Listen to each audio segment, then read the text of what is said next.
Wait a minute, please.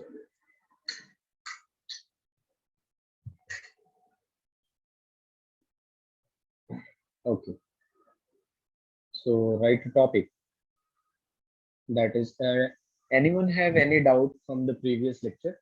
No, sir. Okay. So right topic, general properties of ionic compound. General properties of ionic compound. So what is the general properties of ionic compound? There are some properties that we are going to learn today about ionic compound. So first is basically physical nature.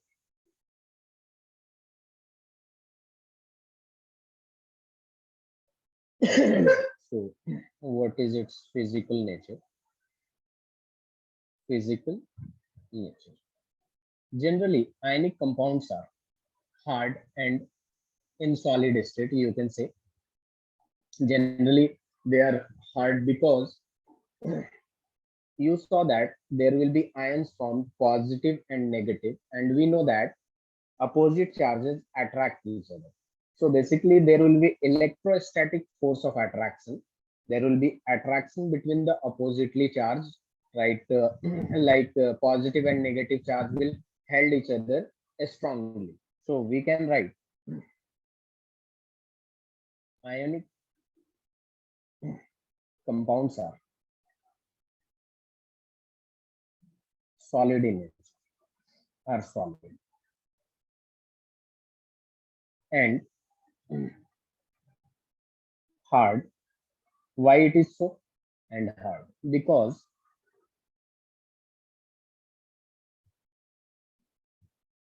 of the strong electrostatic force of attraction, or a strong force of attraction directly we can write, but I'm writing because because of the strong electrostatic force of attraction. They are hard and are in solid state. As we saw that there is Na plus and there is Cl minus, so there will be force of attraction between these two oppositely charged. So that's why they exist in solid state, and that's why they are hard. Also, next point we can write, these solids are, or these compounds are, wait a minute, these compounds are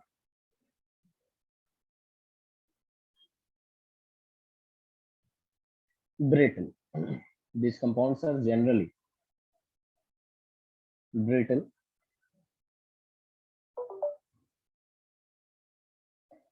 and break into pieces.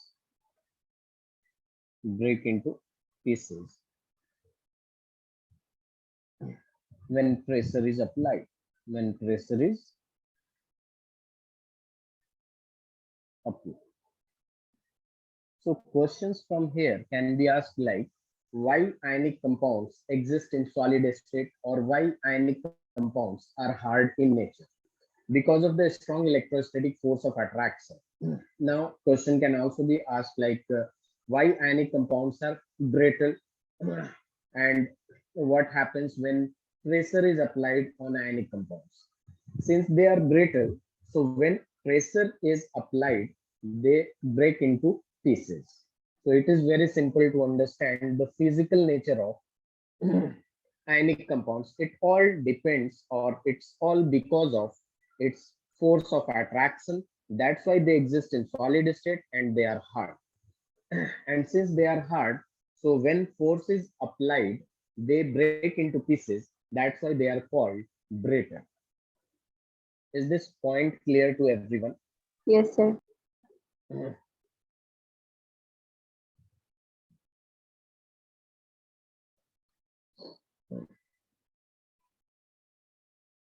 Please write this and let me know when you are done with this. Okay.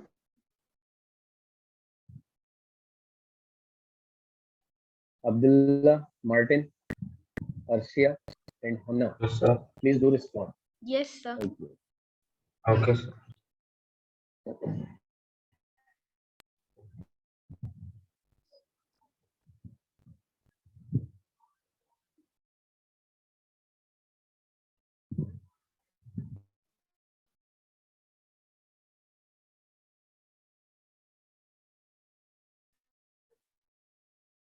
Sir, then.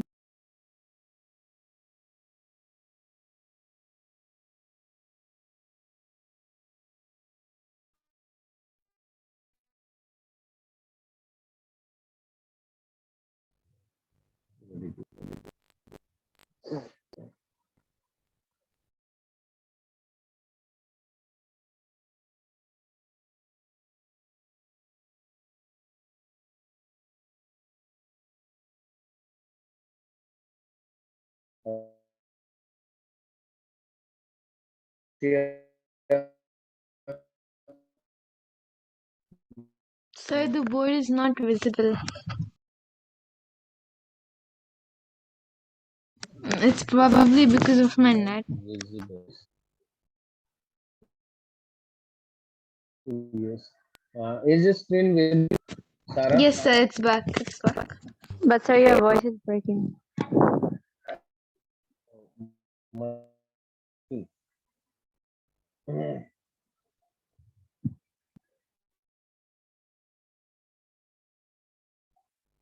Let me know if my voice is lagging or cracking. Okay, sir. Okay.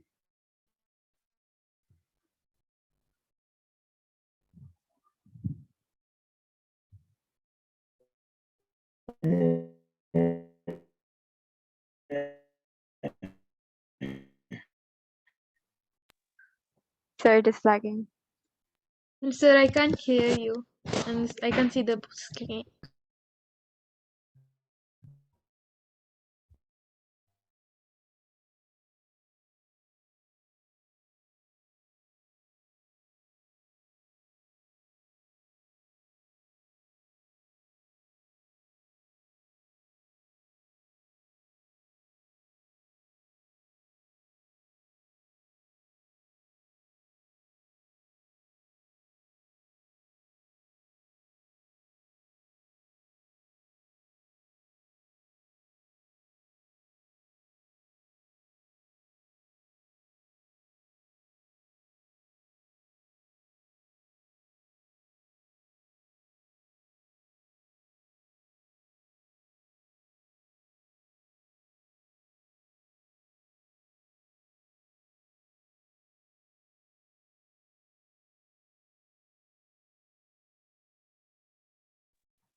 Now, am I audible, Sarah? Yes, sir. Okay. I've done this. Martin. Yes, audible. Okay. Thank you. So, moving to the next general properties of this ionic compound, we have melting point and boiling point. Melting point, melting and boiling point. So, what will be melting and boiling point of ionic compound since they are held with a strong electrostatic force of attraction? That's why generally the melting point and boiling point of ionic compounds are very high. So I'm going to write this point. Please write with me. Ionic compounds have high melting and high melting and boiling point.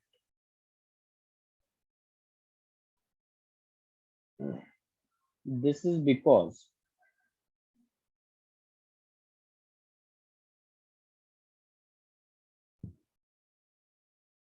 high amount of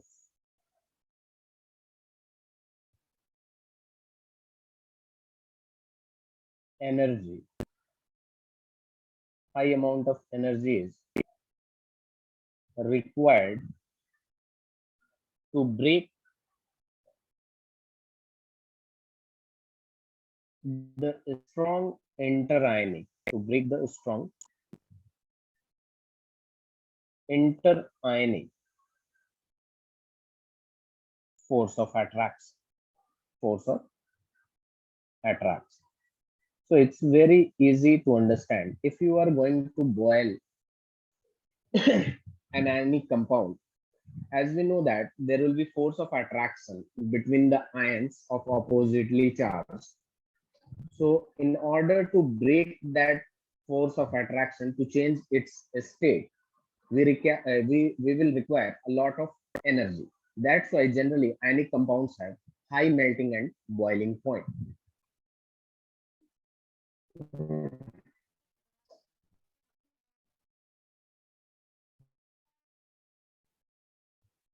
One more point you are going to write.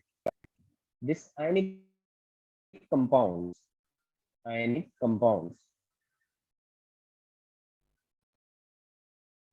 Sir, this is the second general are property, right? also known as,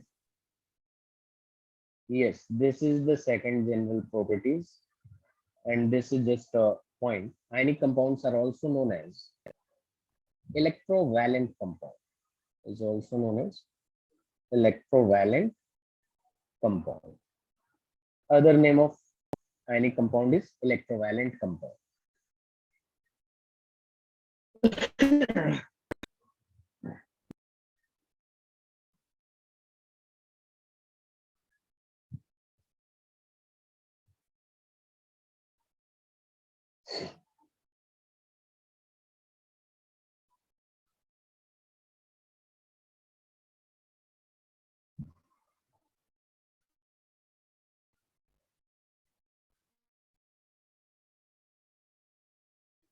Sir, done. Arshia, Martin, Abdullah, Yes, Amna, sir. done.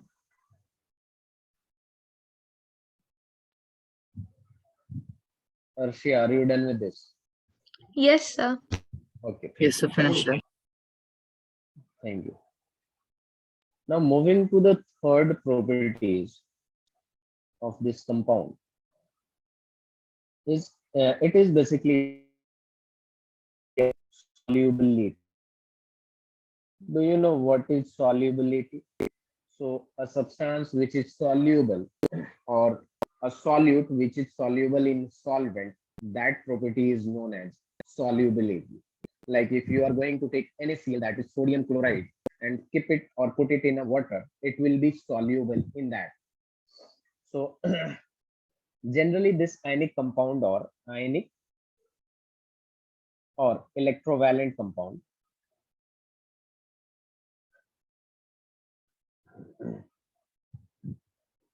electrovalent compound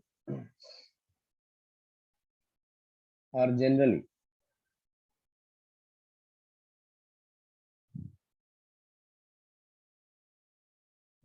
soluble in water,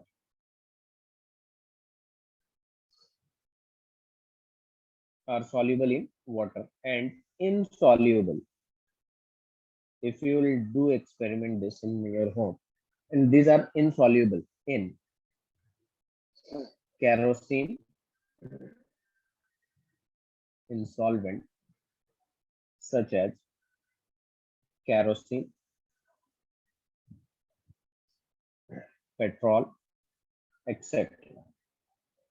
If you are going to put NaCl, sodium chloride in kerosene and petrol, etc., it won't be soluble. Please write this.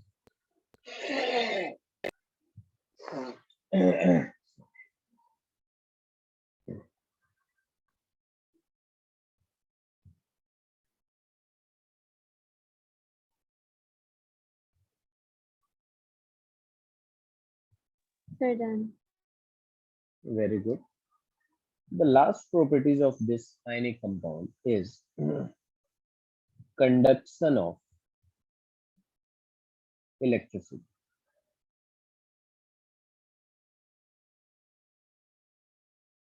So first of all, I'm going to ask a question. Is everyone done with this first one, solubility? Yeah. Garcia Martin, Abdullah, very good, Sarah. Doing Okay. Arshi, are you done with the solubility? Yes, sir. Already done. Okay, thank you, everyone. Now, see, if we are going to talk about conduction of electricity, first of all, I am going to ask you a question about electricity. Do you know what is current or electric current? Yeah. It is basically flow of charge. Yeah. Yes or no? So Yes, this sir. current is basically flow of charge. So when this ionic compound or electrovalent compound you can call, when this ionic compound in aqueous or molten state, or you can say in liquid state, then this compound this compound conduct electricity. This compound conducts electricity.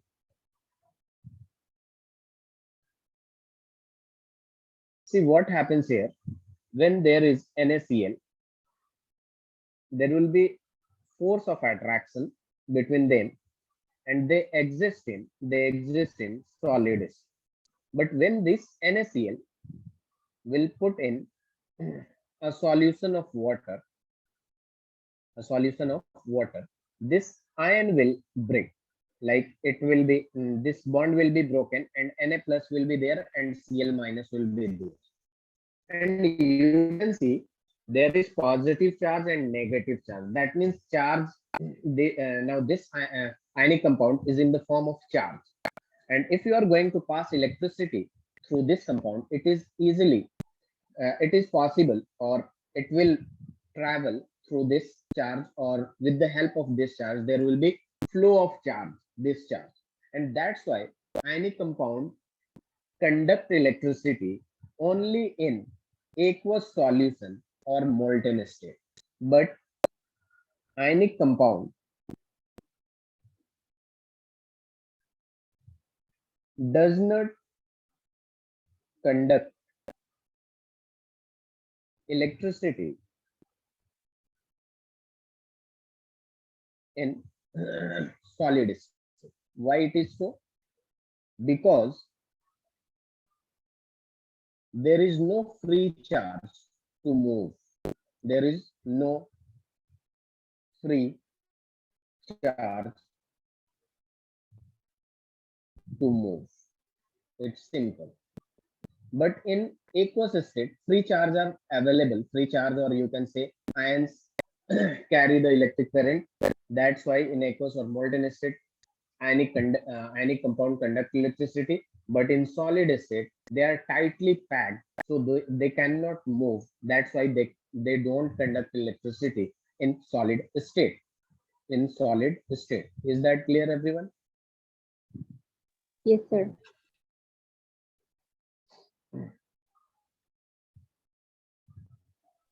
Done, sir. Done. Very Completed, good. sir.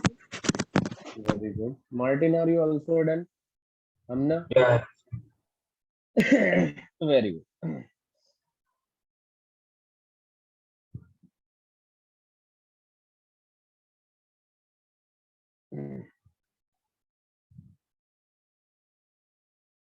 Now, wait a minute. I'm going to give you some question, and then we will move to the next topic.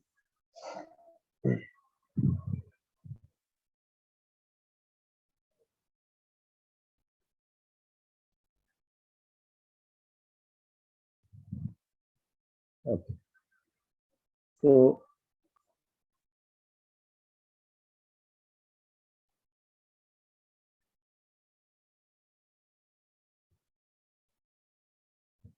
okay, got it. Now, one question. So, I have already told you, explained what is electron dot structure. Can you write electron dot structure? Okay, I'm going to give you a question. Write electron dot structure of follow.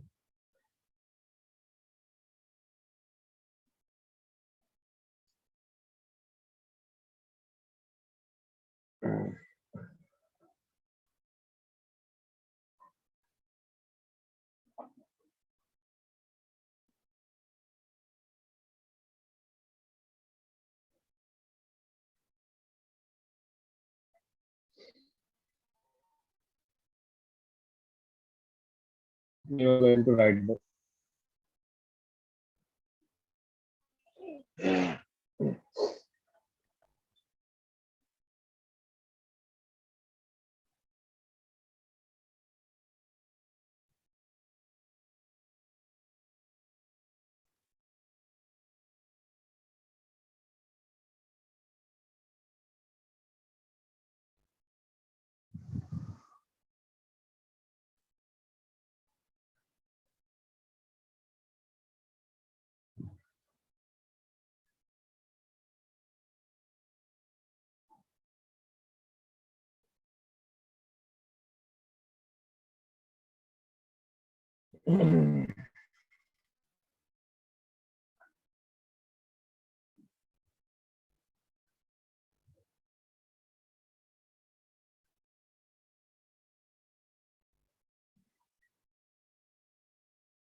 Can anyone answer for the first one? Argan. 7 minutes. Okay.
Martin, are you able to solve it?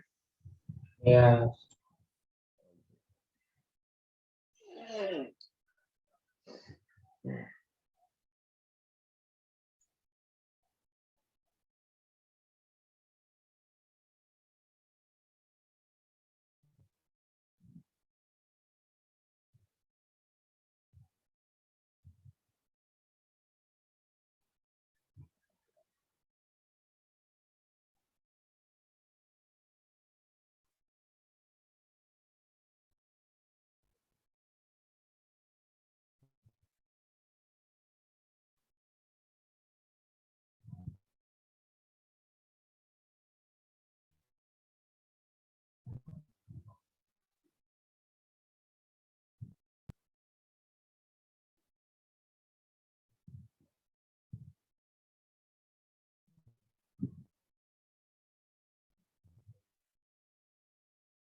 Is Sir, everyone I'm done with done. this? Yeah. Okay. So see, what is basically electron dot structure for this argon? We need to show only valence electron. Valence electrons. What does this means? This means basically electrons present in last shell. Electrons present in Last one. last shell. So I am explaining it. You can do it directly also. Electrons present in last shell. So you can see this is argon and argon has an atomic number of 18. So in the Yeah. first shell, there will be 2 electrons. Then in the second cell, there will 8. be 8 electrons. Total 10 electrons. Now we have 18 electrons. So 8. in the third shell, we have 8 electrons. So the basically electron dot structure will be, you are going to represent this electron with dot or cross, whatever you like. So 2, 4, and then 6, and then 8. 8. Now come to this calcium. Calcium has an atomic number of 20. Now going to give electronic configuration or distribution of electron in the shell. First shell will have 2 electrons and then 8, total 10. Now we have 10 more 8. electron left, and then third shell 8, and then in the fourth shell we 2. will have 2 electrons. That means in the last shell we have only 2 electrons. So the electron dot structure for calcium will be like this. Yes, sir. Arshia, did you get it? Yes, sir. Okay. Can you do the rest one? Arshia, Martin, Amna. sir. Okay.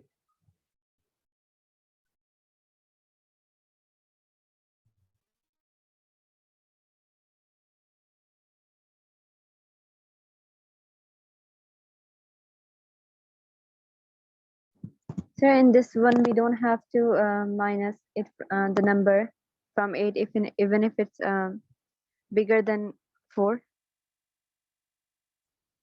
the last number.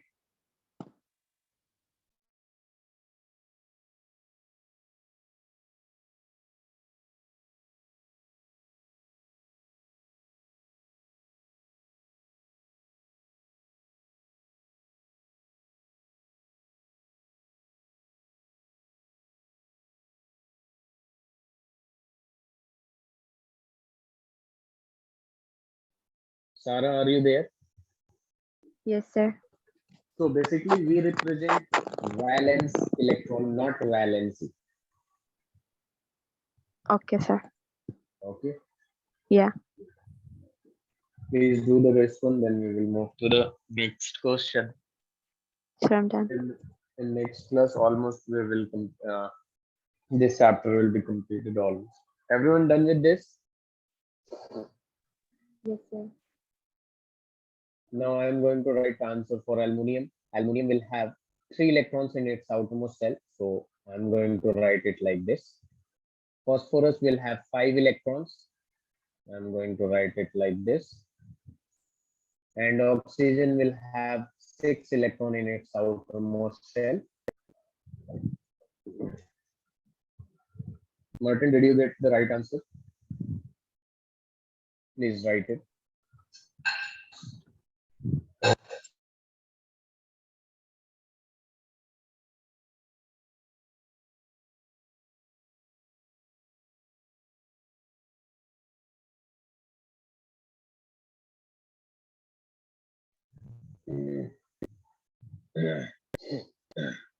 Everyone done with this?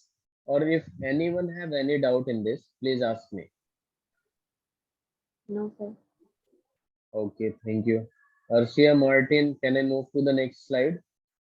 Yes, sir. Yes, sir. Okay, thank you.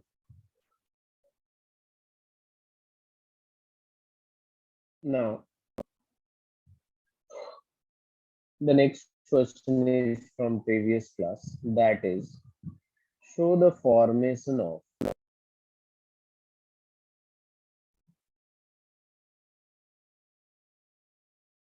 Na2O and MgO by the transfer of electron. By the transfer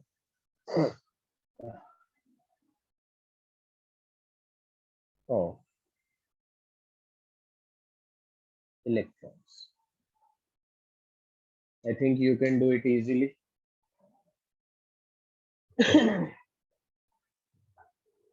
Yes, sir.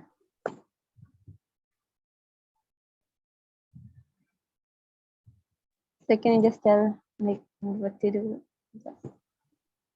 I explained in last class how we are going to do it. Can you do this?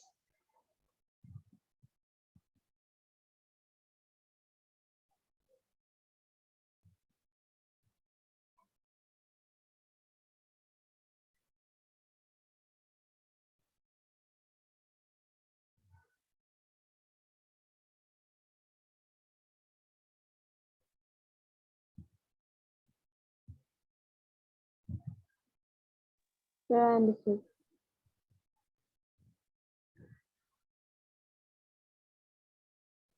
What you just said? I understood how to do it. Okay, very good. So do it. Or are you done with this? No, sir. So please do it.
Martin, are you able to solve it?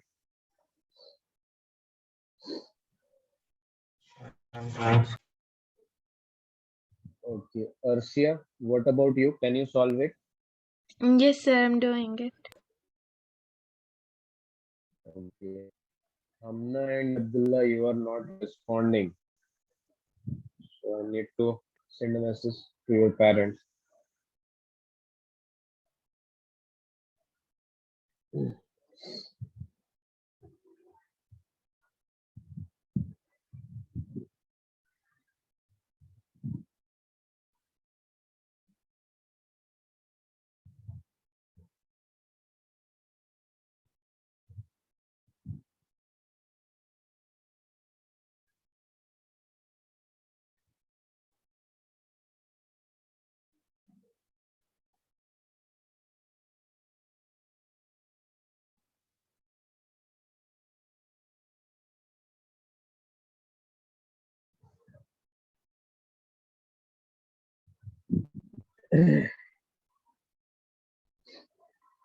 Should I explain?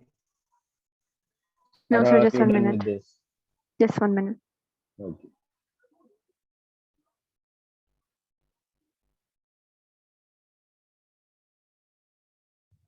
Sir, done. Done.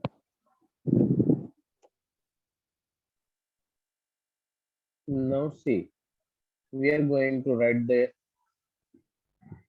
the formation of Na2O first by the transfer of electron. First of all, you are going to write the electronic configuration or distribution of electron in the shell of sodium. So it will be 2 comma 8 comma 1.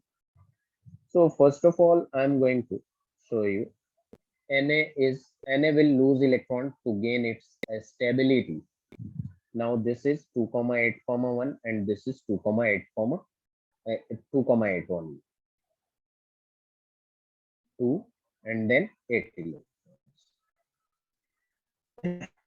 Now if you are going to see about oxygen, oxygen has 2,6, 2 in the first shell and 6 in the second cell, and it will require 2 more electrons to get a stability. So oxygen will gain 2 electron from 2 different sodium. One sodium will donate 1 electron.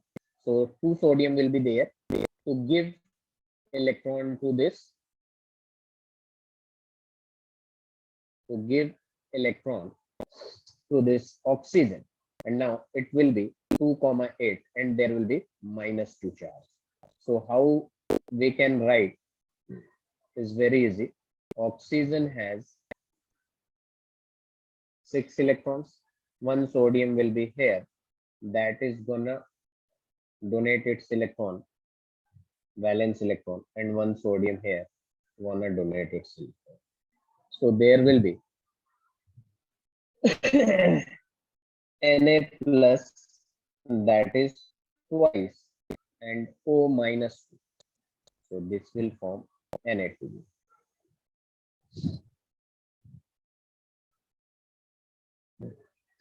So are you done in the same way?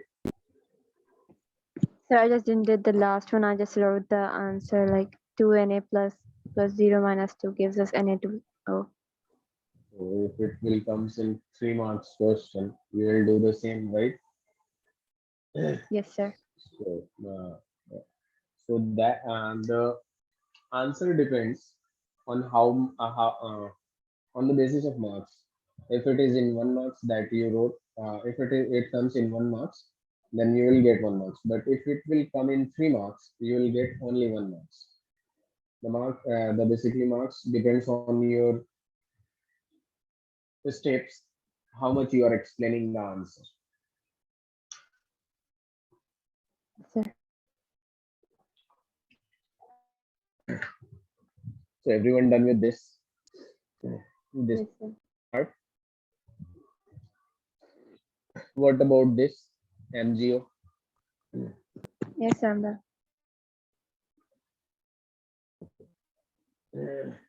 Arshia, everyone done Yes, with sir. this? I'm going to change the slide. Okay. Now see, if we are going to prepare MGO, first Mg has electronic configuration 2,8,2. So what it will do, in order to gain a stability, it will lose 2 electrons. And this will have configuration, noble gas configuration. And Yes, sir. in the same way, oxygen has this electronic configuration. And in order to attain novel gas configuration, it will gain 2 electrons from this magnesium, and it will be in O minus 2, 2,8. Now what happens here? Magnesium and then oxygen has 6 electrons. This 1 electron will go to this. And this will also go to this. So you can see Mg plus 2, Mg plus 2 and O minus 2. So basically this will form Mg. Please write this and let me know so that I will move to the next topic, that is occurrence of metals. Sir, done. Martin, Completed, are you sir. done with this? Very good. Martin, are you done with this? Yes, sir. Okay. Now see, we have the next topic, that is occurrence of metals. So it's a very important topic, and you will also learn about this occurrence of metal. You will get a whole chapter in class 12 that is known as metallurgy. What does this occurrence of metal means? Basically, the Earth's crust is full of metals, different types of metals. And as we have already studied about the reactivity series, That means some metals are very reactive. That's why they will be in the form of some oxide, sulfide, and carbonates. And some metals are moderately reactive, so they will be in oxides, sulfides also. But when we talk about the less reactive element or the noble metals like gold, platinum, they will exist in free state because they are very, very less reactive. They do not require to Excuse me, react sir. with any other. Yes, yes, Arshia. Can I just go and bring my charger? Okay, okay, you may do. So what I was saying is that Earth's crust, Earth's crust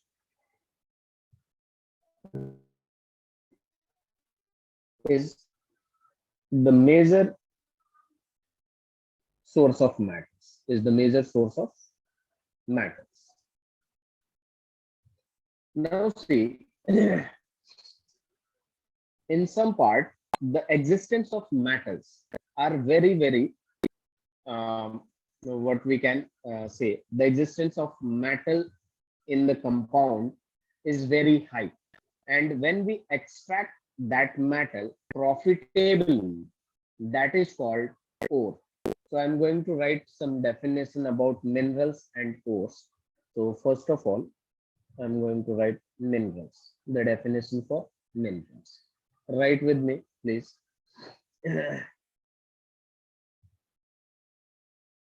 The elements or compounds which occur naturally, which occur naturally in Earth's crust, in Earth's crust, are known as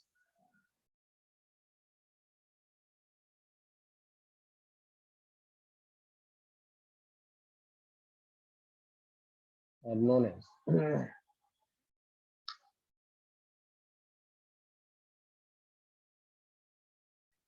minerals.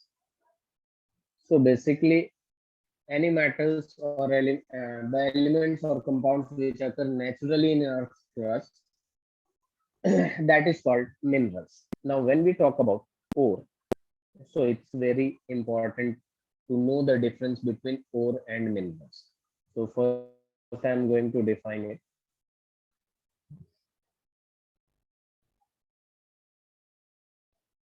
The mineral which contain high percentage of high percentage of particular matter, particular metal, and the metal can be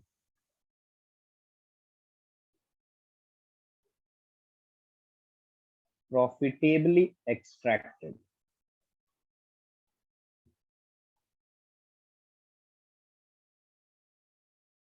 from it, then these minerals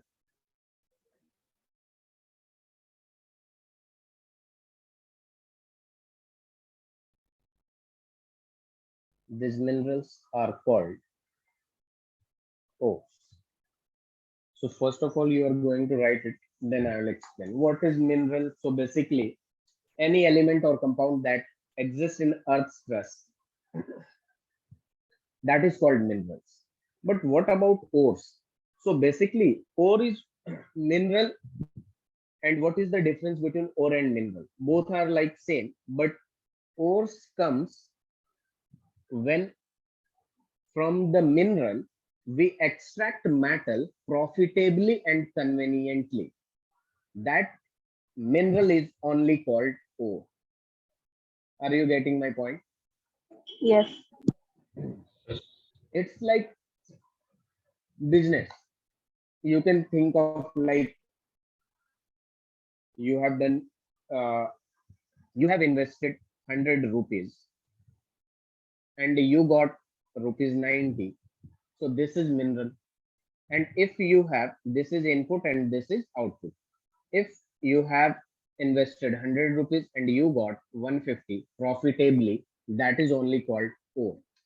So basically every ore is mineral, but every mineral is not ore. Ore comes into play when from the mineral metal is extracted profitably and conveniently. Only then we call it ore. Is that clear, Sarah, Arshia, Yes, sir. Martin? Yes, sir. Okay, please write it and let me know when you're done. Yes, sir.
Let me know when you are done with this. We're done. Done, sir. Yeah, done, sir. Very good. Now see, we can write a point. Every ore is mineral. Every ore is mineral. But every mineral is not an ore. Mineral is not an ore because mineral is anything that is basically element. Whether if you are going to extract it, you are getting you are in loss or gain. That is called mineral. But in terms of ore, there should be profitable. The mineral should be profitable. Is that clear to everyone? Yes, sir. Now, with the help of reactivity series, we can easily divided this into three parts. That how we are going to extract high reactivity metal, moderate reactivity metal, moderate reactive metal, and less reactive metal. So I'm going to write some points. As we know that potassium, sodium, calcium, magnesium, aluminum. These are all high reactive metal, which is extracted by electrolysis method. Now, zinc, iron, lead, copper Sir, what was are electrolysis? moderate. We will study about it. We have a lot of basically electrolysis is a process through which we will get pure potassium, calcium, and all these elements. Okay, and we will study in detail about this in next class. What will Okay, be the sir. exactly electrolysis? There is method basically. Okay, you know filtration method. This is very easy. If you are going to filter basically what we call it tea, that is filtration. So this is electrolysis. We will have some positive and negative electrode, cathode, and this is basically moderate reactive, high reactive. So this moderate reactive elements are extracted by a method called reduction using carbon. You will study about it, and very less reactive like silver, gold. These are found in native state. Native state. That means basically free state.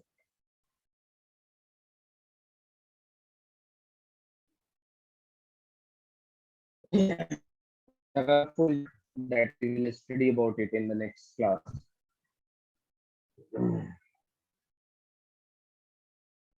So please write it and let me know.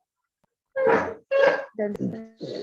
Okay, so this is it for today, Sarah. I'll see you in the next Monday, and we will complete this chapter. Yes, sir. Thank you, sir. Okay, thank you everyone.